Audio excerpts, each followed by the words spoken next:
একদম সকাল থেকে ভিডিওটা শুরু করেছি। আমি এখন প্রতিদিনই সকালবেলা হাঁটি। আমরা যারা শহরে থাকি আমাদের কিন্তু হাঁটার যে একটা পরিশ্রম সেটা হয় না। আমরা অনেকেই হাঁটি যখন অসুস্থ হয়ে যাই। ডাক্তার যখন বলে হাঁটতে তখন হাঁটি। এর আগে কিন্তু আমরা বাসা থেকে বের হই না।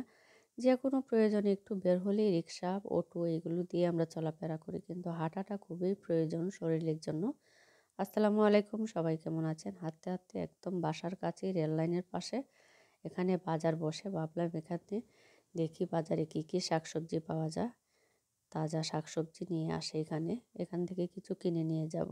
আর রেল লাইনের পাশে হাঁটতে কিন্তু ভালোই লাগে। সকালে ঠান্ডা পরিবেশে নিরিবিলি থাকে, অনেক ভালো লাগে। আর এটা রেল লাইনের পাশে একদম নিরিবিলি পরিবেশও না, জমজমাটি একটা। দুই পাশে আপনার দোকানপাট, আর চার দোকানে তো লোকজন বসে সারাক্ষণ চা খায় আর আড্ডা, এগুলো তো চলেই। তারপরেও আমার কাছে মনে হয় ময়মনসিংহের পরিবেশটা এত আপনার ঢাকার মতো না, একটু নিরিবিলি। তারপর বাসার কাছে এসে কিছু কই মাছ কিনলাম, একদম তাজা কই মাছগুলো চাচাকে দিয়েছি মাছগুলো কাটতে।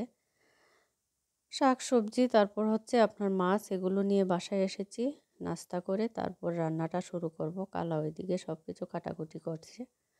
এখানে কিছু মাছ ভিজিয়ে নিচ্ছি, এগুলো হচ্ছে চিংড়ি মাছ। আমার মেয়ের খুবই পছন্দের খাবার হচ্ছে চিংড়ি মাছ। এগুলো আজকে একটু ভুনা করব। এখানে প্রথমে কড়াই বসিয়ে পরিমাণ মতো তেল দিয়ে পেঁয়াজ কুচিটা হালকা ভেজে তারপর মশলা দিয়েছি। চিংড়ি মাছ ভুনাতে কিন্তু সবসময় আপনার মশলা কম দিতে হয়, না হয় খেতে ভালো লাগে না। আমি পেঁয়াজের পরিমাণটা বেশি দিয়েছি, যেহেতু এটা ভুনা করব একটু মিষ্টি মিষ্টি লাগে, খেতে অনেক ভালো লাগে এইভাবে চিংড়ি মাছটা। পোলাও, তারপর হচ্ছে আপনার সাদা ভাত, সব কিছুর সাথেই কিন্তু এটা খাওয়া যায়। এরপর চিংড়ি মাছটা 4-5 মিনিটের মতো কষিয়ে এখানে পরিমাণ মতো অল্প একটু ঝোল দিয়েছি। কারণ চিংড়ি মাছ কিন্তু খুব বেশি কষাতে হয় না, তাহলে একদম শক্ত হয়ে যায় এই মাছটা যেহেতু নরম। এরপর দিয়েছি একটা টমেটো কুচি করে কেটে। টমেটোটা দিলে টক মিষ্টি হয়, খেতে অনেক ভালো লাগে। দেখুন কালারটাও কিন্তু অনেক সুন্দর হয়েছে।